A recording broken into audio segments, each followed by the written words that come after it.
I found that pastoring is 70% fathering. It's important to me to talk to you because most of the people that our audience sees now are people who are new sons. You remember me with the Jerry curl, you know. Being able to watch you shoulder that before there was any notoriety. And I feel privileged to be able to watch you while it was in the infantile stages to really get a feel for what real ministry looks like. This wasn't me, but I watched someone else come late and try to come up to the podium area after service had started. Now you talking about being able to fry an egg on your head, it was literally like smoke. Ministry isn't about pulpits or microphones, it's giving service. Challenge yourself not to lose the human touch. If you don't serve well, you don't lead well because you lose empathy with the people under you. I know we're getting to the point that we don't think we need a church or a pastor, but you do. You need somebody that will be in your life what life didn't give you.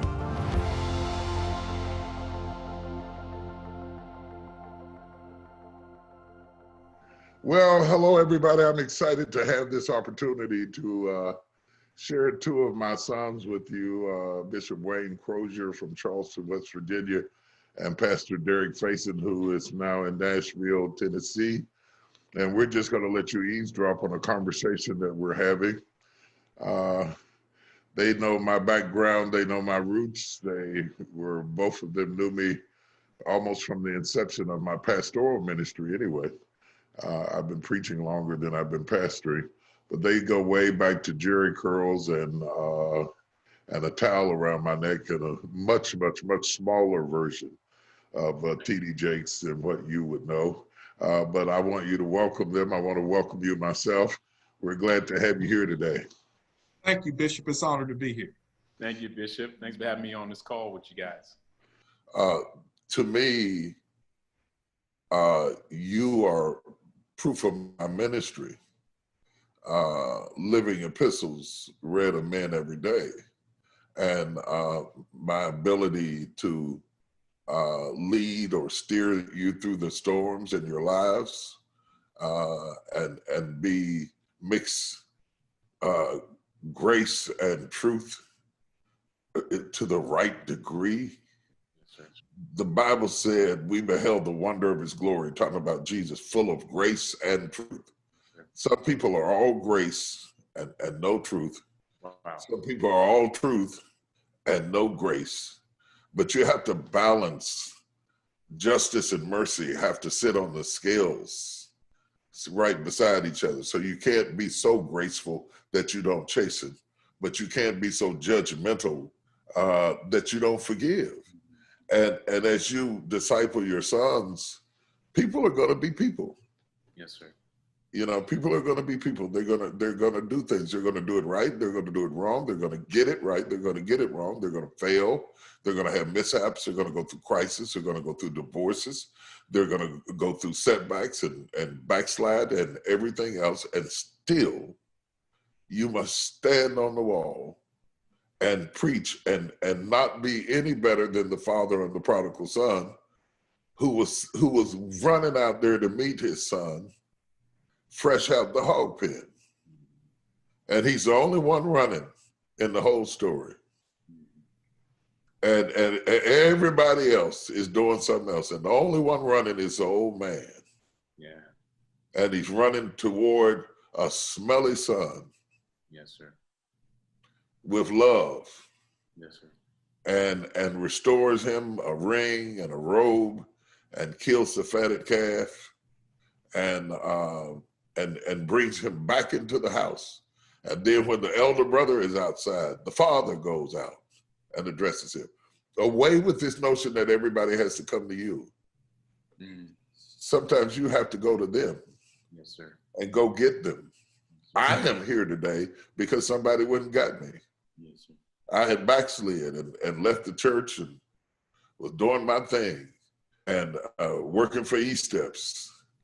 And Mother McCaskill showed up on my job with a big prayer cap on her head. Telling me, what is this I hear you that backslid? The devil is a lie. And she was about to start speaking in tongues. I hurried up, got to the door. Smelling like a pack of cigarettes, but I hurried up, got to the door. I said, I didn't know you was in town. I want to see you at this revival, you know. Yeah. And it's that she still wanted me. Yeah. To come. See, you comfort people with the comfort wherewith you have been comforted. You love people with the love wherewith you've been loved. You give grace to people because you receive grace. You give mercy because you're going to need mercy. And if you just let the oil slide, you know, and don't dilute it and pollute it, you'll always be effective. I thought we would start talking about Nashville is a totally different culture from Charleston, which I'm familiar with both cities to a degree, but Charleston is home for me, and totally different from Dallas. So we've all had to deal with the same perplexities. We've got different cultural connotations, different regions of the country, but we're still dealing with the COVID-19 virus and the unexpected shock, at least it was for me, that 2020 would shut us all down to varying degrees, make ministry have to be much more innovative, much more creative than it's ever been before. And I want to know, I know you both had to be innovative, but what have you learned when you think about from March until now? What have you learned? How have you been informed as pastors through this pandemic? What skills has it brought out in you? What needs has it underscored for you? How have you steered through the vicissitudes, and how different is it for you now than before? Pastor Faison, I'll let you go first. Well, I'll be quite honest with you. In terms of social media and technology, a lot of the things that I was doing before was approached more like a toy rather than a tool, right? Yeah. So it was communication, it was pictures, posts, catching up with friends and stuff like that. But with COVID, it made us look at it as a tool that could be used for ministry and a platform, and also staying connected. And so the switch for me was trying to look at it more as a way of, I'll say discipling, connecting, reaching, that went beyond just the friendly aspect of it. It was the only way we had to communicate and to stay in touch. And getting our church involved in the understanding that this is a tool that we can use and not just an inconvenience that we have to do. The thing that helped us was that all the sectors were having to do it. So we weren't like an oddity, you know, everywhere you looked, you know, every business, every sector, every part of society was doing the same thing. So that helped to take some of the scariness out of it, because we were all trying to figure it out at the same time. Have you learned anything about yourself that you didn't know before? Oh, wow. I don't know.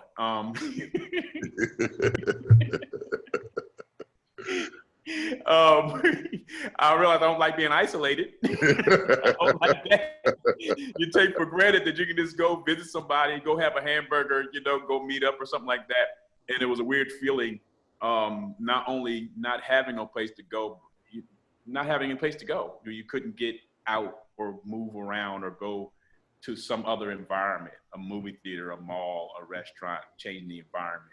And so I didn't like the idea of being isolated to the point that we couldn't have the human contact, which I guess is something that you take for granted when you have it all the time, right? And now it's something saying that you can't. It's one thing when I don't want contact because I don't want to, but to say you can't, you can't go out, you can't go here. That was a whole different thing. Right. For me. So you felt a little bit like an inmate. Yes. Yes. Yeah. preaching freedom while you felt captive. Exactly. Solitary confinement, you know? Yeah, I get it. Bishop Crozier, how was it for you? Well, Bishop, it's sort of like, I agree with what Pastor Faison said, but in a lot of ways, it sent me back to my roots because it's sort of like now it's not necessarily inviting people to church. It's inviting people to Jesus. Because hurting people is a consistent. People are always hurting, and we get to go back now to the absolute grassroots of you have to have a word. What COVID did is it leveled the playing field. Now it's not a mega church, it's not a small church, it's you and that screen. Right. And you have to have something to deliver. And so to me, it really is an opportunity to connect to people and point people to Jesus. So my heart hurts. And that's one of the things I was going to ask you about. My heart hurts for the people who are dealing with loss, who are dealing with unemployment, you know, the death of loved ones, and having to minister to them through that moment. But it really does give us opportunity to point people to Jesus.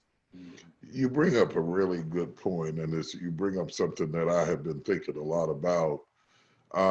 The people who come back to our services will not be the same people who left. And understanding that they have been through a considerable amount of trauma, whether they have lost loved ones or whether they've lost jobs or whether they've lost homes or whether they've had to just deal with the day-to-day uncertainty. There's a certain amount of trauma that comes from that. And it begs the question, I think everybody thinks, you know, the vaccine is coming and you know, it's going to be a magic pill. We're going to take the pill and everything's going to go back to normal and people are going to fly again. They're going to go to service again. And maybe to some degree that's true. But to a greater degree, I have learned that you cannot go through that level of trauma and come back the same. And furthermore, I have learned that there are no do-overs in life. That you can come to the same spot and bring the same people together next year that you did this year, but you can't create the same experience because each experience is tailor-made. Give us this day our daily bread. Each one is tailor-made for that day. This is the day that the Lord has made. There will never be another day like this day. And understanding that and being prepared for that means that our approach to ministry may have to accommodate people that have already been traumatized and don't need to be further traumatized, coming back to a judgmental church, an angry pastor, a frustrated leader, a demanding situation, exacerbating the fact that the person can't function like they once did because they've become traumatized. Strange emotions, self-medication, domestic violence, repressed anger, insomnia, depression, mood swings. All of those are happening to a broader base of people, not to mention the people who are already wrestling with emotional illness in the first place. This opens up a window for a whole different level of the absence of normalcy. You know, when I first started in ministry, I was in the Charlotte airport, in the U.S. Airlines section of the Charlotte airport to catch a flight because, you know, when you live in Charleston, if you want to go to heaven, you have to either go through Pittsburgh or Charlotte. And I guess it's still like that. It was back then. And now it's Atlanta or Charlotte. Oh, okay. Now you got Atlanta or Charlotte. Okay. And so I ran into a bishop who walked up to me, and he looked so sad. He said, "Oh," he said, "you've lost something that you'll never be able to regain." And Bishop Campbell. And I said to Bishop Campbell, I said, "What is that, Bishop?" He just shook his head and said, "Normalcy." Wow. And walked sadly away. Wow. And it took me years to fully understand the magnitude of what he said. I think what we lost this year is normalcy. And normalcy is not valuable until you lose it. But when you lose it and you have to adapt to uncertainty, that's a whole new bag of worms, and to adapt to it to the point that it becomes a new normal for you. You know, whether you're sitting around holiday dinner tables and a seat is empty that used to be filled, or a trip is no longer necessary because the person you were going to see isn't there. The absence of those normalcies create stress and trauma and a feeling of being off balance, you know. And then as they come back into church, I think we have to think strategically about how we can best serve and facilitate people who have emotional problems and don't have a name for it, haven't been diagnosed, ashamed of it, uncomfortable with it, don't even know that it's an emotional problem, think that they have a reason to be angry or bitter, and don't really realize that this is coming from a year of trauma from George Floyd on down to Tatiana Jefferson to Ahmaud Arbery, the images that have been pressed into our head, the tornadoes, the fires, job disparities, the health disparities. At this point, 300,000 people dead. The images of all of that, I've had people calling, screaming on the phone, crying because they couldn't even say goodbye to their mother or hold her hand or kiss her spouse goodbye, funerals socially distanced, graveside services. All of those things don't sound like much, but they're therapies for us. It's how our souls recalibrate to loss. With the absence of that, there's going to be a lot of difficult things. So I've been thinking about how do we get ahead of that and how do we prepare for it sermonically, experientially when they come back to service, creating environments for socialization. You know, socialization might become bigger than sermons. You know, they might not be dying to come back and hear you preach because they've been hearing you preach the whole time, but they're dying for connectivity. Exactly. You know, so how do we rearrange the service so that those needs are met? Those are just some of the things I've been thinking about. Yeah, you know what is like what you're saying, I really get it. And so you have been one of those resources, not only to myself and Pastor Faison, but to so many pastors. Well, I'll just call Bishop Jakes. I'll just unload on Bishop Jakes. Yeah. So my question is, what does someone like you do when you have basically people from the whole world, news, media, everybody, pulling from you? How do you get through something like this? I have an inner circle. I keep an inner circle. I have a spiritual father who mentors me in some ways. Just by virtue of the fact of him being 21 years older than me, he kind of forecasts for me what the next season might look like. Glimpses into your future is mentoring, and to see what that looks like in flesh and blood. But then I have other people mentor me about other things, health and wellness, investments, job opportunities. The notion that you get one mentor and they do everything is erroneous as your life gets bigger. You get different people who mentor different areas of your life, and that becomes a circle. And then as it relates to people that you pour into, the higher you get, the smaller your circle has to be. Wow. The reason the pyramids are still standing is because they're not top heavy. Yeah. If you invert the pyramid, it would fall over. Right. The only way it survives is as the higher, the more you point upward, the smaller your circumference has to be in order to survive. So I have an inner circle like Jesus had an inner circle. Yeah. He had the 3, he had the 12, he had the 70, and then the 5,000. Yeah. So that becomes a pyramid of ministry.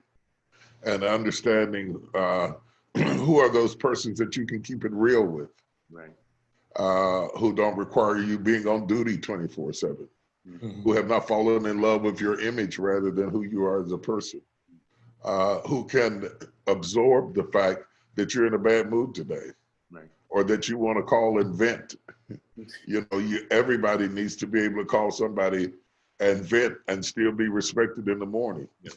Wow. Yes. You know, those things I think are very, very important. But I think we'll rob the audience if we don't take advantage of something you all did without me. I heard you all been talking about me behind my back. Yeah, we got caught talking about you, man. Yeah, I heard you all been talking about me behind my back. So it was interesting to listen at your perspectives of what my teaching styles were like. Oh my. And me being hard on you coming up. Yes, sir. Yeah, you had to justify that a little bit. I thought I was real easy. Oh no. Oh no.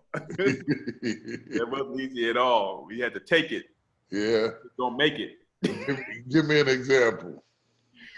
Oh wow. How many? I could give you so many, but because I was always sort of the problem child, always found my way getting into stuff, you know. Yeah. But, you know, getting into stuff. But one of the things that you would always stress to me was how important it was that I maintain who I was, both publicly and privately, right? And so I can remember, this is probably a weird illustration, but I can remember very strongly one time ministering at our church. One of the early times I preached at our church, power of God fell, you know, it was a great time and all that sort of thing. And it was a snowy day, and I came outside, and, you know, the saints were shouting, the word came, and all that kind of stuff went forth. I walked right outside and started throwing snowballs, just playing in the snow. And you stopped me and said, "Don't lose your anointing." It was just the weirdest thing. It was like, "Don't lose your anointing." And then you went to explaining how important that was, not just in that moment, but how it was in life. That, you know, we have a responsibility and a mantle in front of people, that you can't be busy playing and lose that influence, you know. And it, you know, it struck me real hard at first, because I wanted to be normal, even though I was just starting in ministry. I wanted to hold on to that normalcy of being who I was. And you made me understand early that this was a calling and a mantle that you had to carry. I kind of remember that. Remember that? Yeah. And I always do that to this day. You know, when I get ready to think about something, you know, that voice comes back to me. Don't lose your anointing. Well, you know, it's a dangerous thing to become common with people. Yes. That you just got through laying hands on. Yes. That's and what it was. Then part of people's ability to receive you is based on perception. The Bible said of the Shunammite woman, she perceived that he was a man of God. Yeah. The woman at the well, I perceive that thou art a prophet. Yeah. That perception is just as powerful as prophecy. Yes. When that perception goes, you can still be anointed, but not be effective, because I no longer perceive you as being able to speak into my life. Yes. And often the enemy, if he can't destroy your anointing, he will destroy your perception. Wow. Wow. Yeah, yeah, because if the perception is gone, I know a lot of people that are anointed and not effective because people don't perceive them as being able to speak into their life. And that's what the enemy most often takes. Mm-hmm. In actuality, he can't really take your anointing, Right. but he can take people's perception of you being anointed. Yes, sir. And leave you ineffective, because the anointing comes to make you effective. Mm-hmm. And he can leave you ineffective because they don't perceive you. And you could get up and say the same thing that the other man of God or woman of God just said, but it doesn't have the impact because they don't perceive you on that level. Exactly. As anointed as Jesus was, there were certain cities that he could not do any great works because they did not perceive him to be a man of God. And if people don't perceive you, they can't receive you. Wow. Yeah. Wow. Yeah. So Wow. that's the reason for that. It was valuable. Bishop, go ahead. It was valuable. I still carry that it was a simple thought, but it had profound impact on the way I approach ministry and life and responsibility and everything, you know? Yeah. I'm sorry, Bishop, what were you saying? No, that's all right. I have a question for you, Bishop Jakes, because you referred to Bishop Watkins. And I always try to explain to people leadership sort of like the centurion, who, when he was talking to Jesus, he said, I'm a man in authority, but I'm also a man under authority. What has fascinated me about you is you are the great Bishop T.D. Jakes, but to this day, you still serve and honor Bishop Watkins. You still have a pastor that you are in and under submission to. Could you talk about that just for a little bit? That's a great privilege. It's a great honor. I will be a father the rest of my life, irrevocably. Whether good or bad, I will always be a father. But I will seldom get to be a son. And what a gift it is that enables me to be more effective as a father, to take the break of being a son. So you only lead as well as you serve. You see, if you don't serve well, you don't lead well, because you lose empathy with the people under you, because you're always in charge. You spout out orders without understanding what it takes to get that done. You have unreasonable expectations of people. You treat them in a way that you would not treat yourself, because you no longer see yourself as a servant. And Jesus perceived himself as a servant, girded himself with a towel and started washing feet in front of his disciples, because to get to do that adds to your glory. It adds to your glory. And I think there's something that's missing from this generation, because they're not taught that. Some, in part because all of them have not been fathered, you know, but that goes back to me, my father having me loading trucks for a janitorial service. Take your hands out your pocket and load them boxes up in that truck. Get that truck up in there. What are you doing there? Let's just stand there looking at it. I hated it. Now I love it. It gave me a work ethic. It gave me somebody to be submitted to. Men don't feel any more love than they are disciplined. Wow. Our love language is discipline. Because when you discipline me, that means you care about me. If you just let me do whatever I want to do and you don't say anything back to me, that means you didn't notice me, I don't matter. Wow. Wow. But if you care enough to get up in my face, yes, sir, that feeds me on another level. Well, Pastor Faison and I both know you love us. Yeah. I got the scars. I got the whelps. I am well loved. Believe me. You've been well loved. Yes. You know, for Bishop Watkins, I know how to do church. I know how to run an organization. In some ways, I've mentored him in regards to some of the contemporary things that are available today that weren't available in his day. I know how to deal with the business aspects. I didn't always. He taught me things I didn't know, how to handle money, how to make investments, how to get your bills paid, you know.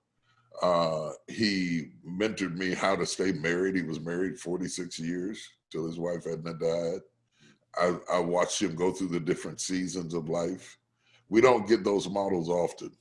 To get to go serve somebody and be a son and not have to worry about, is the praise team ready? Did the service start on time? Has the gas bill been paid? Are the mics right? Is the lighting good? Da, da, da. And just serving is relaxing, because you just do as you're told. Yes, sir. You know, I prophesied as I was commanded. Suddenly there was a shaking. I didn't know whether it would live or not. You know, that's the servitude allows you to just obey. And for me, that has been therapeutic. Not to mention the fact I genuinely love him. Yeah. I think that's the part that we miss. Whether we lead or serve, if we don't learn to love, then it's just a form and a fashion and an action with a motive. Mm-hmm. But real love makes you do what you do, expecting nothing in return. Wow. You know, I expect nothing in return. Yeah. You know, absolutely nothing in return. But see, I think that's what makes you amazing, Right. because of the level that you have achieved.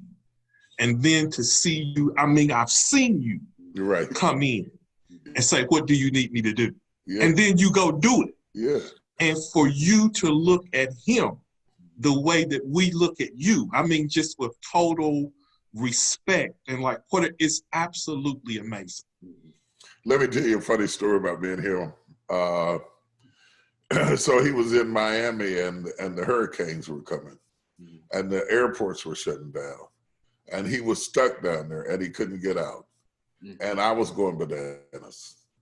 We got to get you out of there. I was calling all my friends in Miami, drive over there and pick him up. Drive him to the closest airport that is open and get him out of there. Whatever needs to be paid, I'll pay it. We'll do this, we'll do that, we'll do that. Get a helicopter later because I've been through Katrina. Right.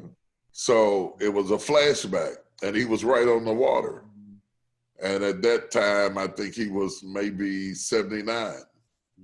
And I'm just going bananas. And he said, well, there's nothing I can do about it. He said, I can't drive because they run out of gas, and I can't fly because they shut down the airports, and I'm just gonna go take a bubble bath. This is when I thought about killing him. I thought, I'm gonna kill you and tell God you died, okay? I'm just gonna kill you, okay? So I'm just flying off the handle, you know. I'm really, truly vexed with him because he doesn't seem to be alarmed about it. Right. And guess what he told me? He said, I'm gonna get this tub, you need to go read Psalms 91. I was so mad. I was so mad. You could have fried an egg on the top of my head. I mean, you could have literally fried an egg on top of my head because I'm scared is why I'm mad. Right.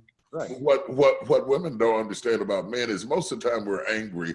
The anger is camouflage for another emotion. Yeah. So I didn't want to be scared, so I'm mad to keep from showing that I'm afraid. And I got off the phone. I was fuming. I was walking through there. I was fuming, and a song came on. I think it was the Today Show, and the guy was a country western guy was singing "Angels." I got angels watching over me. Man. And tears welled up in my eyes because I knew it was God telling me he was right. Calm down. Everything's gonna be okay. The hurricane is headed right for Miami. Right. It made a U-turn and started it up the Eastern Panhandle. Wow. A complete U-turn, totally unpredictable. Everybody is fleeing Miami. And it's as if it hit a wall. Wow. See, he had prayed about it. Right. And it was like it hit a wall and made a U-turn and went up the other way. That's amazing. And a couple of hours later, he called me. He said, guess where I'm at? I said, where are you? He said, in the mall eating a hot dog. Oh my God. Yeah, I tell you, I thought, now, I'm going to jail. Right. You all upset. Yeah, I'm all upset, but he told me I needed to read Psalms 91, but he has something that if you could bottle it, it would be priceless. I have never, ever seen him distraught. Wow. I have seen him face horrific news with measured response in the most amazing way. Wow. And I aspired to have that. I'm better, but I don't have it like he has it. Yeah. And it's not that he's not bothered by it, but there's certain spaces he never gives up. The death of his wife, the death of his son, through everything. I've seen him in every situation imaginable. I preached his brother's funeral. Yes, sir. I was with him when he preached his father's funeral. I'm standing right beside him, fanning him while he's preaching. Yes, up near Beers Ford, just fanning him while he's preaching. I've been with him in every situation, you know, and there's a peace that he has. And so no matter who you are in terms of status, there's still an area that you can grow from, that you can learn from, that you can evolve in. And I think when the Bible said it's not good to think of yourself more highly than you ought, I see people with far less than I have accomplished who are much more arrogant. Wow. For such poor reasons. Wow. Just I think, what are you doing? It is not you. It's you know what? Why are you so far above serving? Mm-hmm. One of the things that the old school taught us, you served. Yes. Mm-hmm. I came in and told Bishop Wilson I was at convocation. I was about 20-some years old. Yes, I just started pastoring. Derick had just joined my church. Yeah. So I was about 24, 25 years old. I was a pastor and a church. Glory to God, I'm a pastor. And service was getting ready to start, and there was nobody there to play. And Bishop Wilson asked me to go play the organ. One, I don't play the organ well. I play piano. Two, I'm a pastor. You know, I told him, I said, well, I'm a pastor, Bishop. And he turned around and looked at me and said, who plays in your church? Ooh. And I dropped my head. I said, I do. He said, well, what's wrong with here? I went to the organ. I didn't turn him a back word.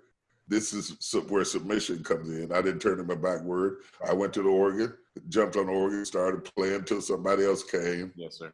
Those were life lessons Mm-hmm. that taught you how to balance how you perceive yourself and whatever title they call you against what you're really supposed to be. And I think that Bishop Watkins and my submission to him helps keep me balanced. It gives me much more than it takes away. And it gives me normalcy. It gives me servitude. It gives me a chance to be a son again. Mm-hmm. I like to serve. And really, the only job that God has open is slave. Wow. That was the only job, you know, is servants, Mm-hmm. you know. So we're just different levels of service. Yes, sir.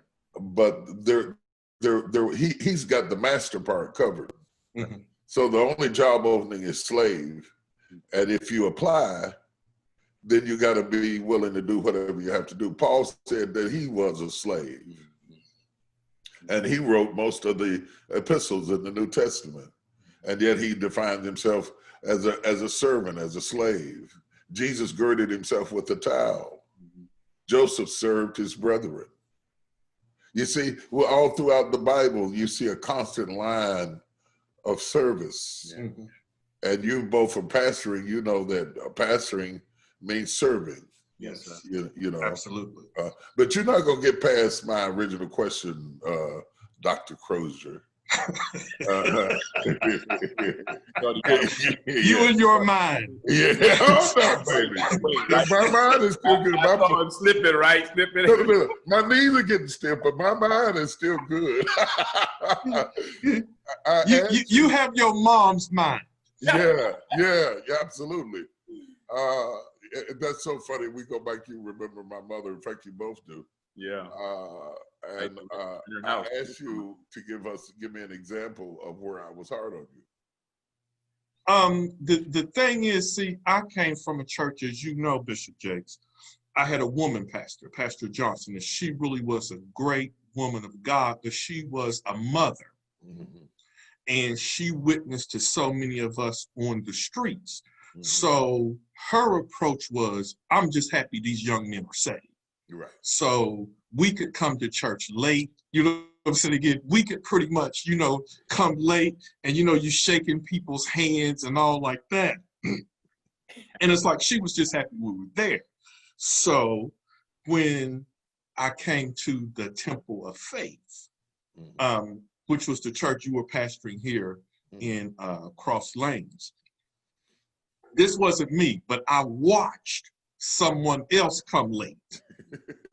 and try to come up to the podium area after service had started. Now you talking about being able to fry an egg on your head. It was literally like smoke was coming out. Now, so I'm not going to, because you're laughing and you know it's true, so I'm not going to say what was said, but I never attempted that. Right. But what you told us was, because, you know, back then, we would even, you know, how you would go over, preach too long, say too long, and then say it was the Spirit. Mm-hmm. You know, the Holy Ghost took over, you know, the Spirit took over. Yeah. And what you told us was in being such a visionary, you said if you were on TV, you would have to stop. There it is. If you were on the radio and they went to commercial, you would stop in time. Mm-hmm. So while you're here, you're going to start on time. You're going to stop on time. It's just your regimented discipline. Yes. Yeah. That I still have today. Mm-hmm. And it's still sort of odd to people where they say service is going to start at 11 or business meeting or whatever. Mm-hmm. And they don't know to be there, because I even know now, like if we're in a car with you, if we're supposed to leave at a certain time, and if you, I mean, to this day, if you're not there, you're going to get left. Yes. To this very moment. Oh my God. I noticed both of you were on time for this Zoom. Oh yeah, early. You better. They really knew what it was. Yeah. I can't take it, man. I really remember the old saints. They had a song, "Get Right or Get Left." Right. I literally have left people at the hotel and on the church, and they had to get a taxi. Trust me, I know. Yeah, because when it's time to go, it's time to go. Yes, sir. And that discipline is, I think, the thing that I am most grateful to my father for, if he were alive today, is his discipline. Had he not been as hard on me as he was, yes, sir, my life would have killed me. Yes, sir. I wouldn't have been able to stand up to the pressure and the responsibility. But between my father's discipline and my mother's tenacity, and my mother didn't let you fall apart. You could fall apart if you wanted to. She would slap your face and say, "Get yourself together." And now that sounds abusive now, but today I can hear her voice in my head saying, "Get yourself together. Yeah. Stand up. I wish you would stand up." You know, there was no room with her for you I just can't. Get yourself together. Wow. Yeah. You know, and that's down in me. And listening at you all talk, you know, about me, you sound like my kids say things like that about me. So I can't deny it. It must be true, you know, but it was interesting nonetheless to hear you say that. Pastor Faison, the first time you heard me teach on the tabernacle, we were in Smithers. I had those overhead projections. I remember that. Yeah, and I was teaching on the tabernacle, and I was teaching on it, Wayne. I was going through the whole thing, piece by piece. I taught on everything: the bowls, the bowls, the trumpets, the furniture, the outer court, the inner court, the holies of holies, daylight, divine light, biblical revelatory light. I taught on all of it, even to the dirt on the ground. Yes. You know, the shame of your nakedness shall not appear before me. You know, that God had peeked up under their skirts. I remember it. Yes. If my people now saw me in that building, we hadn't yet fully carpeted it. We had that press board floor. I remember that. You remember that press board floor? Yeah. And I was teaching with that. You would shout and the dust would come up. Exactly. That's what helped me in the pandemic. You know, I preached to an empty room part of my life, you know. Yes. So when the devil threw that, I thought, oh, you hit the sweet spot. Right. because I will run a complete revival in this room by myself. Oh my God. Lay hands in the air and everything, shout, dance, fall out, raise the offering, and go home by myself, because it was never about the crowd for me. Yeah. It's never about the crowd. It's about the text. Yeah.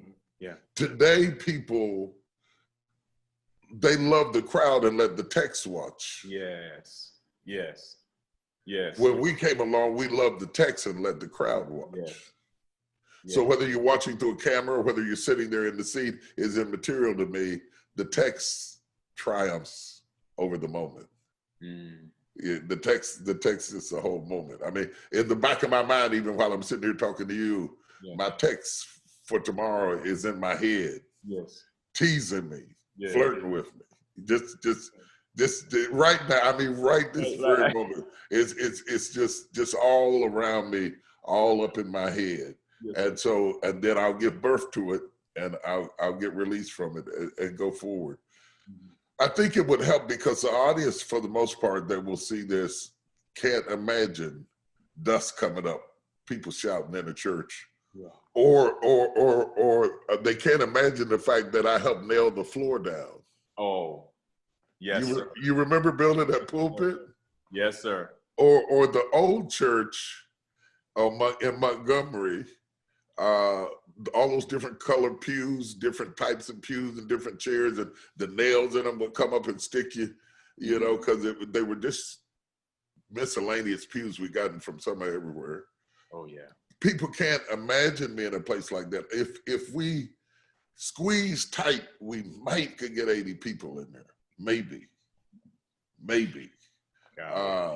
Only time we had that big a crowd was when we had the Back to the Bible conference. I'm going to tell you a story, see if you remember this. Okay.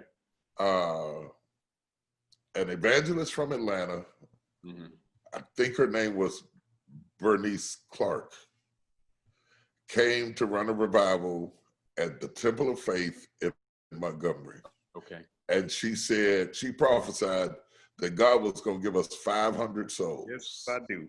Do you remember that? I do. She prophesied God was going to give us 500, so she said 500, which was unimaginable.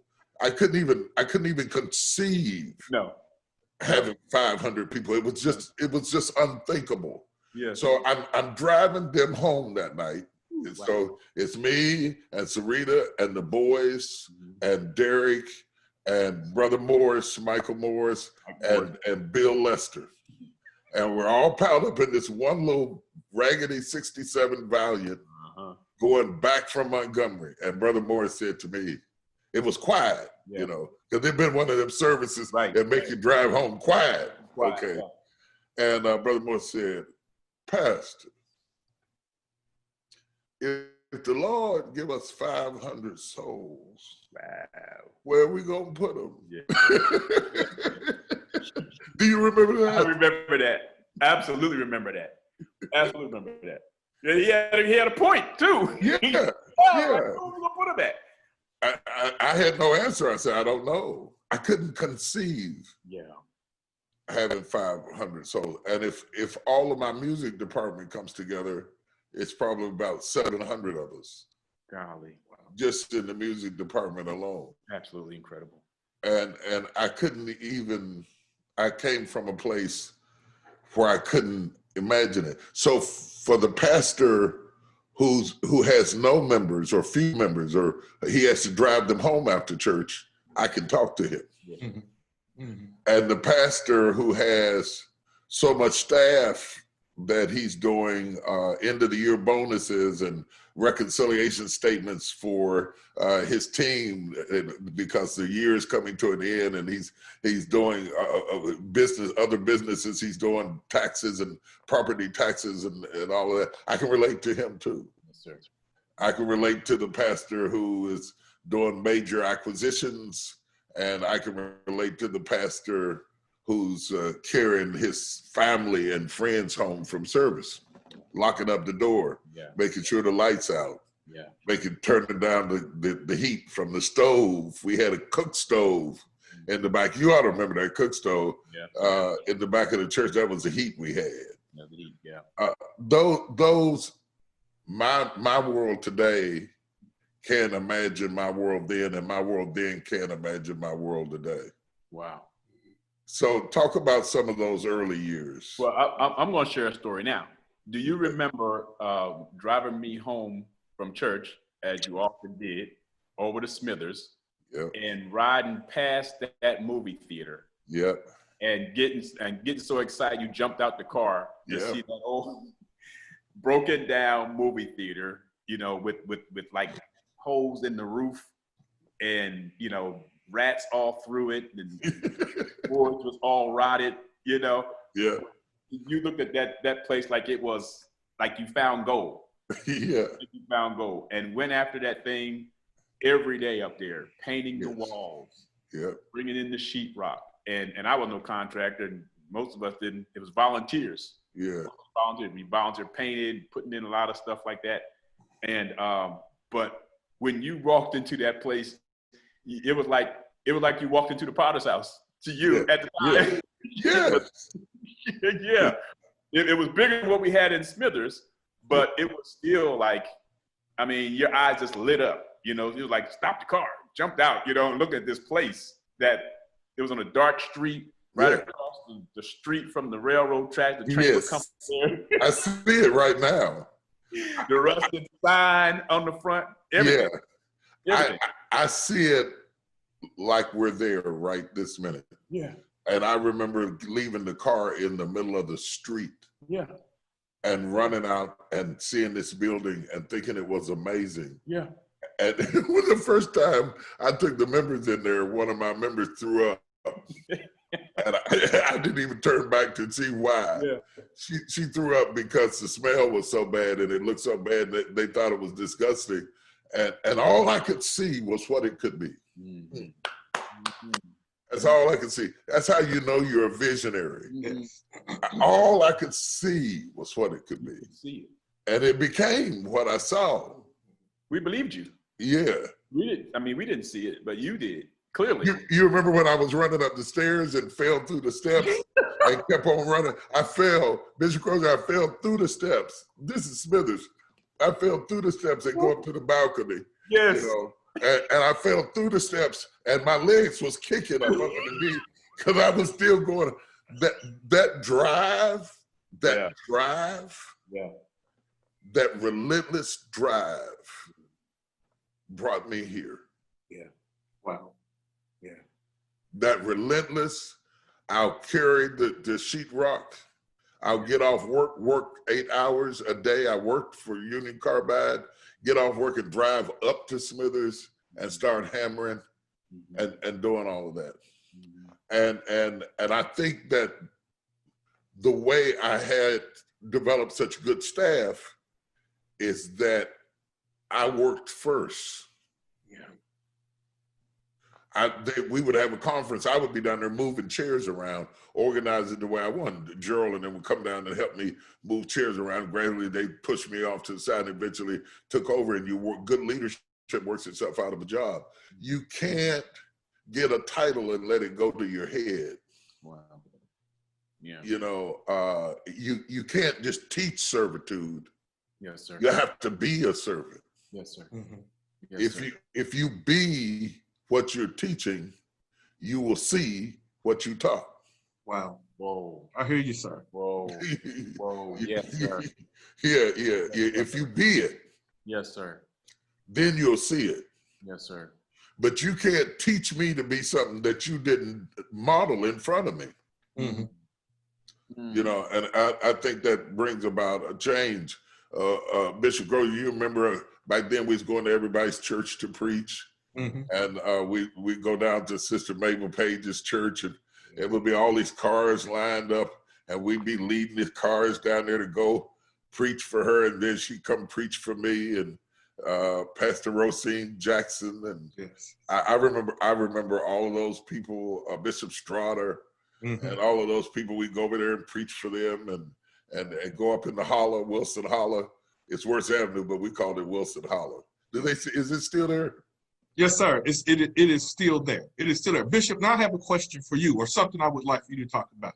You told me a story that I actually told my daughter this story, that you said you were a young boy and one time you took your Bible and you walked across the street telling God how much you trusted him.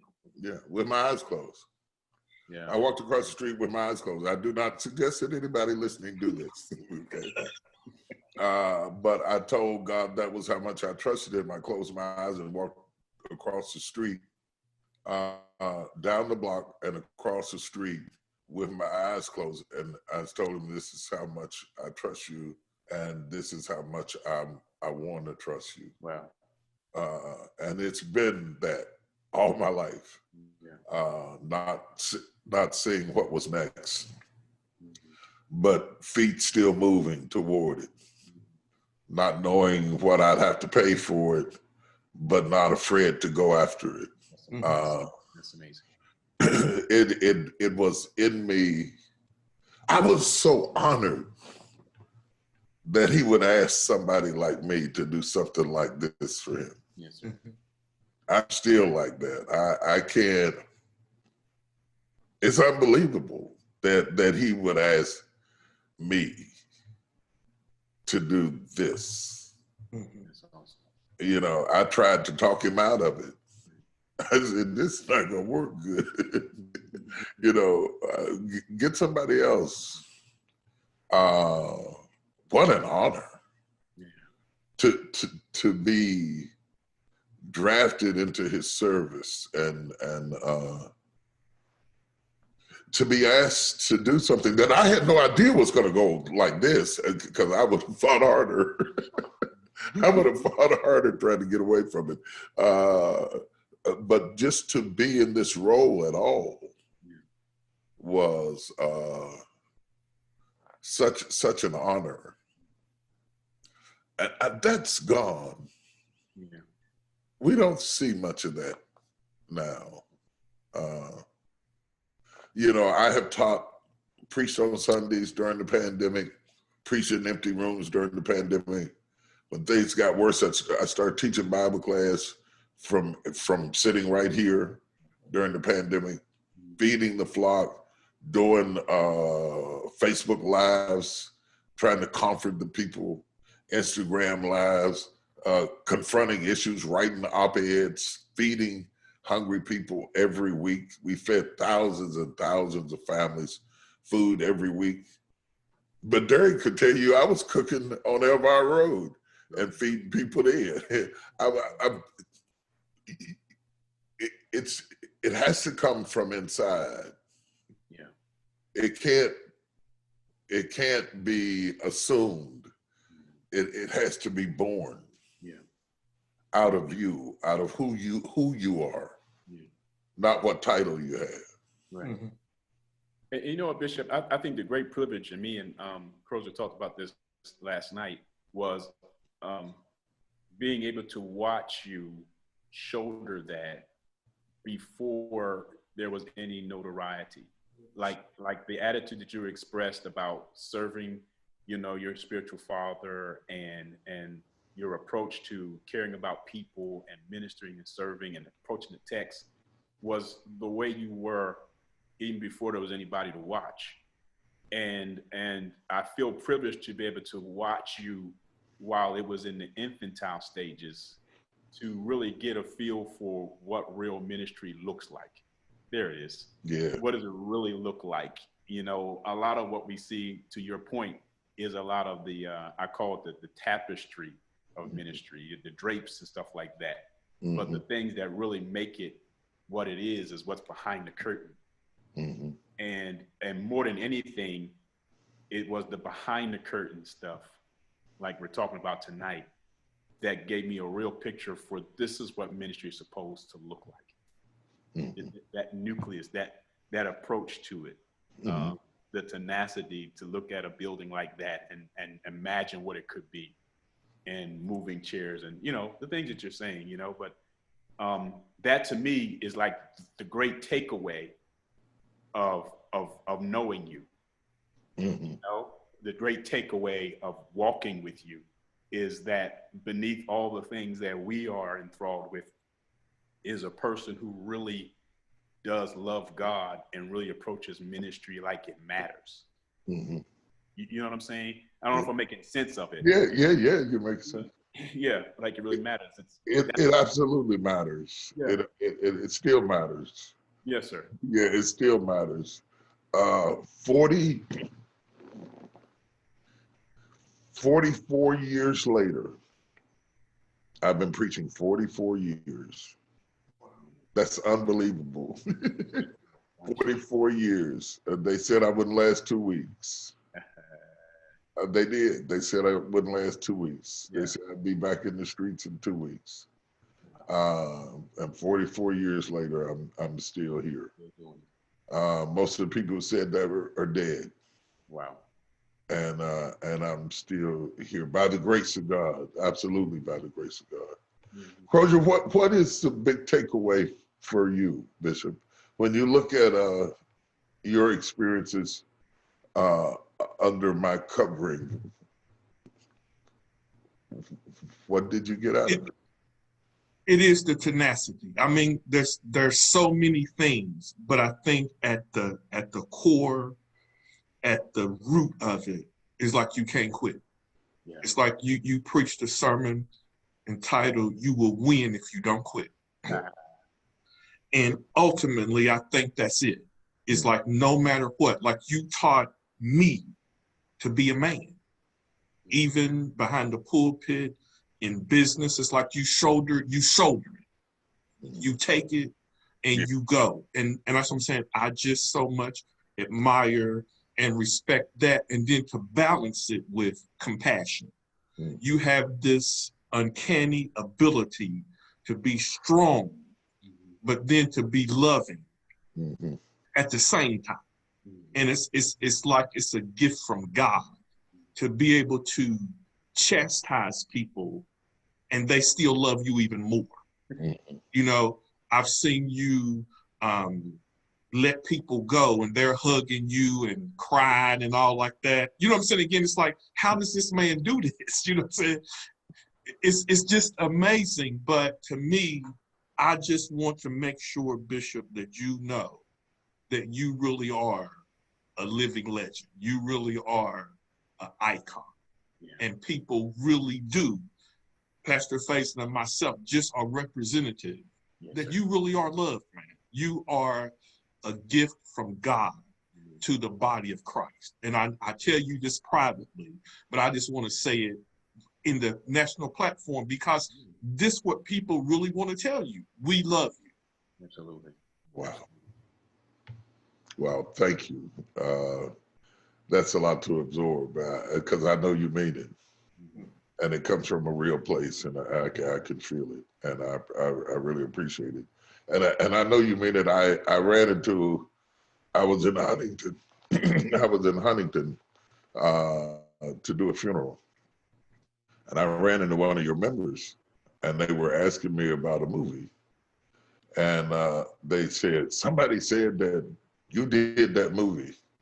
And I said, no, I didn't. They said, I knew it wasn't your movie. I said, you did? He said, yeah, because if it had been your movie, Pastor would have made all us go see it. That's right. He said, any movie you come out with, he loads all his whole church up, and we all got to go see it. He said, if when Pastor didn't load us up in the car, he said, that's not a TDJ movie. That's right. No, that's the absolute truth. That is the absolute truth. If you are having something, we're going to support it. Yes.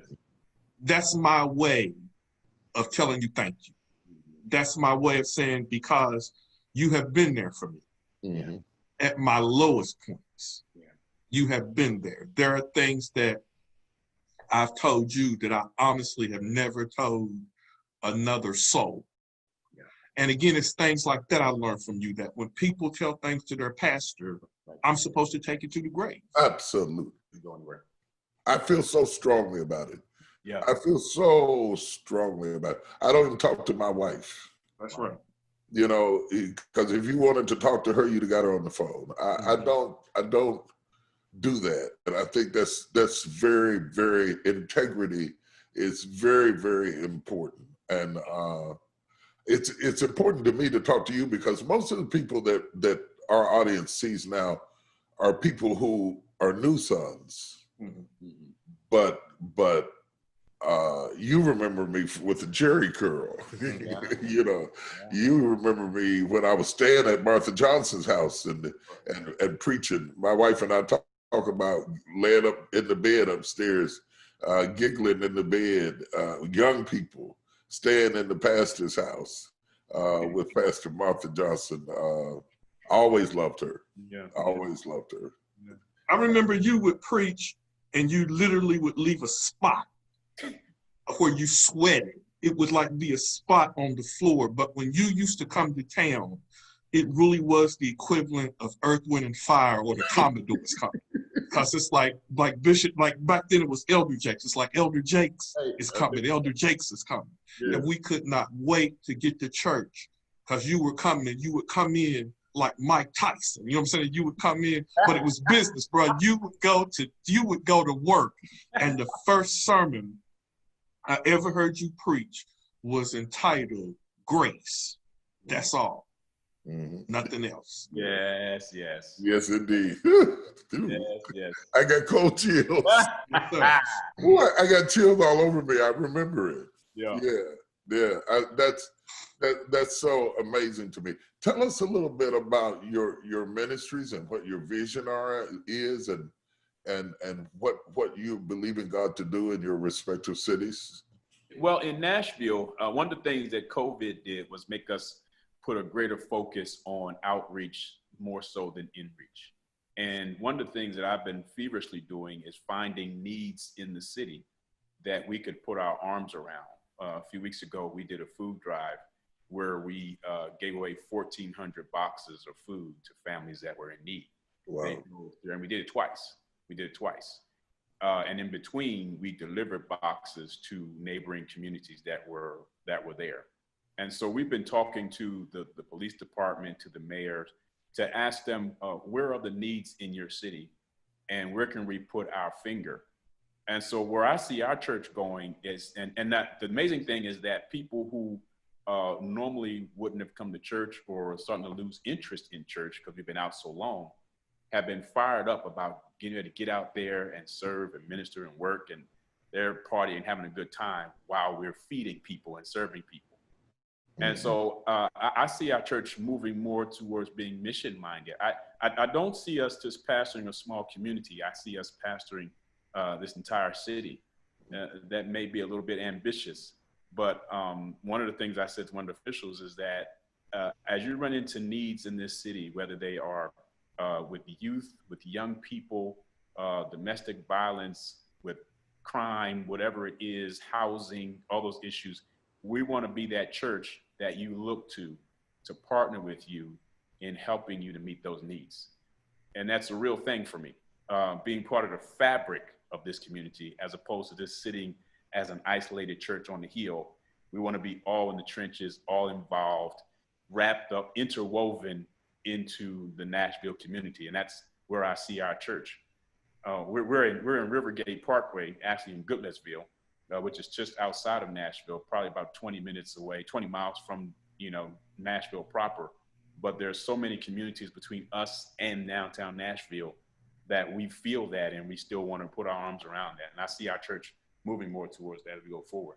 And your church is called Victory Church. Called the Victory Church of Nashville. The Victory Church of Nashville. Okay. Yes, sir. How do people follow your ministry? You were my first trainee. How do they follow you, and how do they get information about you? Well, there's a couple avenues. Of course, we have a website for our church, thevictorychurch.org. We're also on Instagram, and we're also on Facebook under the Victory Church of Nashville. And then you could follow me on DerickFaison.com. You can follow me on Instagram, Derick Faison. You can follow me on Twitter @Derick Faison. I make it really easy. But all of those avenues are on social media. And we also have a YouTube page. So every sermon, every message that I preach is loaded up onto our YouTube page, where you can access all of our sermons, our messages, upcoming events, and all of that. And he can preach to you also. You need to go check it out. I'm trained by the best. I saw you preaching on TBN. Did you see me? Oh yeah. I was very proud of you. I thought you did really. I used to take him. I used to give him a tough time. Yes. I used to give him a tough time.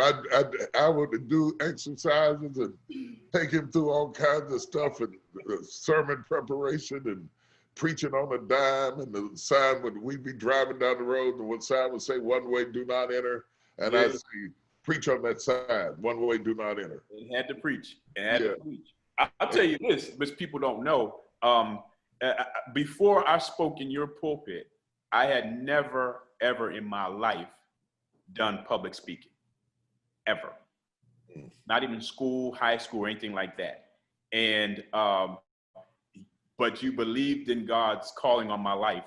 And one of the things you did to help me overcome the fear of standing in front of a crowd was you made me the worship leader.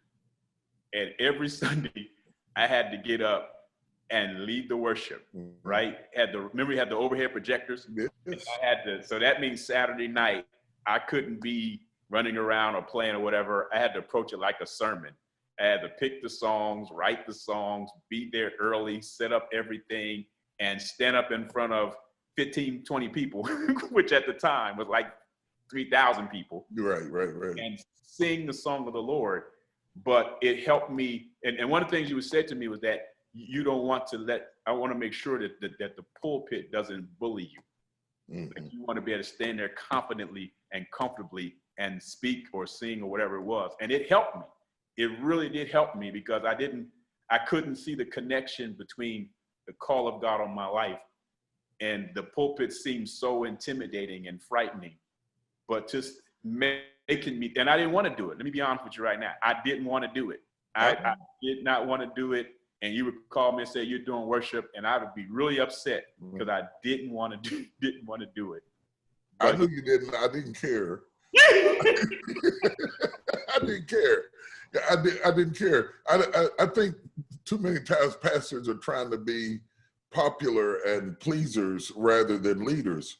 It got you ready for the mic, but it also taught you responsibility. Yes, sir. You were held accountable for something. I had an expectation for you. You had to be at a certain place at a certain time in a certain condition in a certain way. You had to lead the worship service. That's leadership. You had to have developed leadership skills. You had to plan. You had to prepare. And even if you messed it up, and this is the hard part about delegating, you have to give people room to fail. Yes, sir. You have to give people room to fail, and there has to be a way for the prodigal son to get home. Yeah. There has to be a way for you to chastise somebody and not kill him. Yeah. Because if God dealt with us like that, we'd all be dead. Everybody.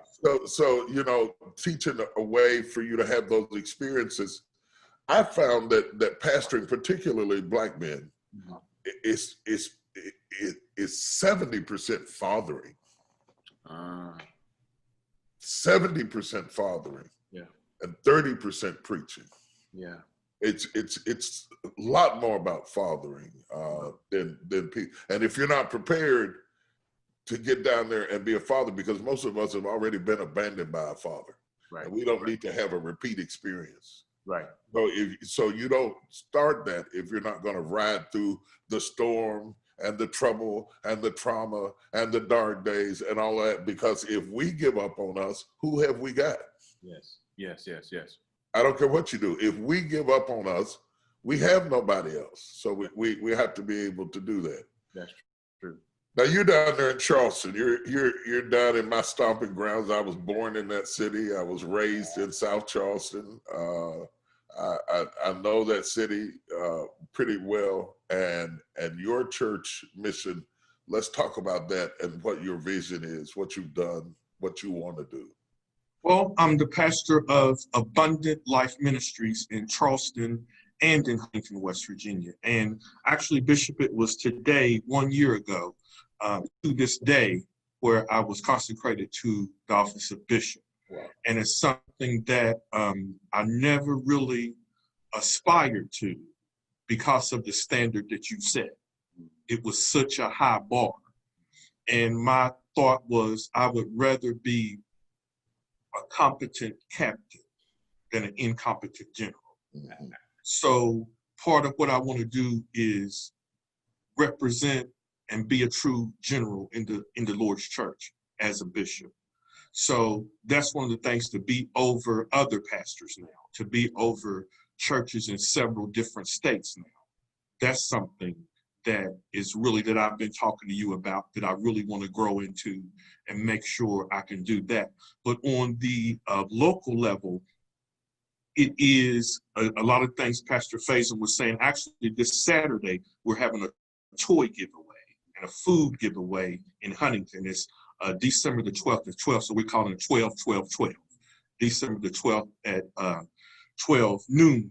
We're having a toy food giveaway, but it really is just being active in the community. We've been pastoring now 22 years, Bishop. Wow. And we started with 2 people, with Renee and myself, and the Lord has really blessed. And it's just to continue to be on and be to other people, honestly, what you've been to me.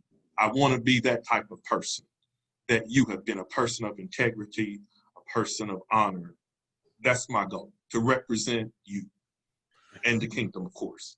I want to say during a very dark moment in our ministerial career, when the church in Denver was in shambles, and I needed help to try to at least hold that together, I called you and sent you out there, and you went out there every week for, I don't know how long, a month or? It's like 5 weeks, yeah. 5 weeks, and taught Bible class and held that church together and fed the flock and ministered to them through a crisis with determination and anointing and vigor. And I'm so proud of that. You know, I'm so proud that I could call on you and get that you would do that so well. And so proud of who you have become as a man in that city, and as a man of God, and somebody that the governor looks to and that the mayor talks to, and that has that level of influence in the city. That's an amazing thing. So hats off to both of you for what you have become. I just think we spent a great time together and had many years off camera and on camera, through dark days and good days. I've been with both of you with the loss of your mothers. I've been there when things were really dark and tough, through different storms in your life. I've never in my life talked to Pastor Faison about Pastor Crozier or to Pastor Crozier about Pastor Faison ever in my life. That being that anchor for people, and I'll say this and I'll let you go, but you'd be surprised. It's not just preachers that call me. Leaders and politicians and actors and entertainers and hip hop people, and sometimes somebody random on social media. I try not to go in my DMs because I'll answer. If I'm not careful, I'll answer somebody I don't even know. Somebody in Ethiopia. I need somebody. I talked to a boy that was I think he was a diabetic, and he was afraid to go into the hospital because of COVID. And he was a young man inboxing me. Wow. And I just felt led to talk to him. And so we had this conversation on the internet. Ministry isn't about pulpits or microphones. It's giving service. I can't give service to all 4 million people. I can't answer everybody but from time to time, challenge yourself not to lose the human touch. A lot of people love crowds, but they don't love people. You know, yeah. They love the numbers, they love the offering, they don't love the giver, they don't love the individual. Okay. And challenge yourself not to get so busy that you lose the human touch, that you can't stop and sit down and talk to somebody. Yes, sir. That is real important, and you do it for you. It's not just for them. You do it for you, so that you can keep your heart right toward God, and so that you can say, Lord, I blew 1,000 things you told me to do. I disgraced you. I embarrassed you. I humiliated you. I let you down. But I've been faithful over a few things. Thank you. Yes, sir. I did a few things that you could count on me for. And the Bible said, if you can manage to have a few things, God will make you rule over many. And it looks like that's what he's done with you, both of you. And I've enjoyed talking to you. Much success with your ministries.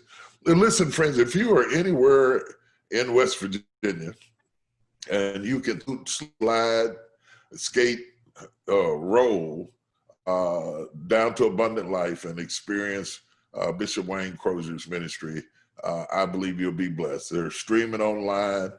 You can follow the stream on Sunday nights, on Wednesday nights. Yes, sir. And get that information. If you're in Nashville and you want to be a part of a church that is emerging and evolving to a place of influence, and maybe you've got church hurt, or maybe you've been backslidden, maybe you're ashamed, maybe you need somebody to mentor you and develop you and build you up, going over there to Victory Church of Nashville and allow the ministry of Pastor Derick Faison to speak into your life. Follow them online. Check them out. Check them out. And they get in a good ministry and grow. They come from good stock. They come from real good stock. I know we're getting to the point that we don't think we need a church or a pastor, but you do. You need somebody that will be in your life what life didn't give you. So we are to stand in the hedge and make up the gap. And wherever there are gaps in your life, our ministry wants to do that through Jesus Christ. I pray ye therefore in Christ's stead be ye reconciled unto God. So it's not really us, it's Christ, but Christ in us is the hope of glory. Yes, sir. He would not call men if he didn't want to use men. I know men fail every day. They're going to always fail every day. That does not negate the fact that he calls them. I baked a cake the other day and it failed. And I still baked another one. I didn't throw the oven out because the cake failed. I just went back in there and started stirring up again. That's good. You understand what I'm saying? And don't give up on the commission. Amen. Because of some failure or some flaw or something you read or something you saw or something you heard. If you're accusing preachers of being flawed and human, you're right. We didn't come from heaven. We came from the same earth and the same streets that you did. And we are like you. Yes, sir. We are like you. And so we don't preach because of our perfection. We preach because of his perfection. And we preach him, not us. So I encourage you not to get in this group of people who have become embittered by church. They're embittered by church. They're not embittered by anything else. People still go to the strip clubs. Even though the prostitute wasn't sincere, the stripper was lying, and the owner was on the tape, but they still go to the strip club. Still go to the doctor, even though there are doctors sued for malpractice. When something hurts, we still go to the doctor. People still go to the mechanic, even though they didn't get it right 3 times and you took it back again, that you don't stop driving. Why would you get to God and say, if anybody lets me down, I'm throwing the whole thing away? Wow. Wow. So I encourage you today to find you a service that works for you. There are thousands and thousands and thousands of churches out here. One of them will work. If none of them work for you, there's something wrong with you. And get in there and grow and be fed and be nurtured. Don't let anybody run you out. We've enjoyed talking to you tonight. It's been wonderful. I've enjoyed talking to you guys. I enjoyed talking to you, Bishop. It's been a blessing, sir. Yeah, it's always a blessing. Much love to you and to your families. Thank you. During this holiday season, in the middle of this pandemic, with all of these things and new rules and masks and distancing and all of that, it's good to see you well and healthy. So many people are sick and suffering. And the fact that we're able to talk and we're not on ventilators, it's my new definition of doing well. Every day I wake up and my lips aren't tied to a ventilator. Yes, sir. I say it's a good day. Good day. So I've redefined what a good day looks like to me. I'm happy to see that you're having a good day. And I hope those of you that are watching are having one too. And if you're not, I'm praying that you will have one soon. Thank you for listening today. God bless you. I'm Bishop T.D. Jakes, the senior pastor of the Potter's House here in Dallas, Texas. tdjakes.org unlocks the whole universe of ministries, philanthropic works, teaching, preaching, books, materials, my for-profit companies. I am a businessman. I am an entrepreneur. I've had my own business longer than I had the Potter's House. But my calling is to preach the gospel. So I speak on a lot of platforms, but none of them are as important as speaking to you. May the grace of God be with you till we meet again.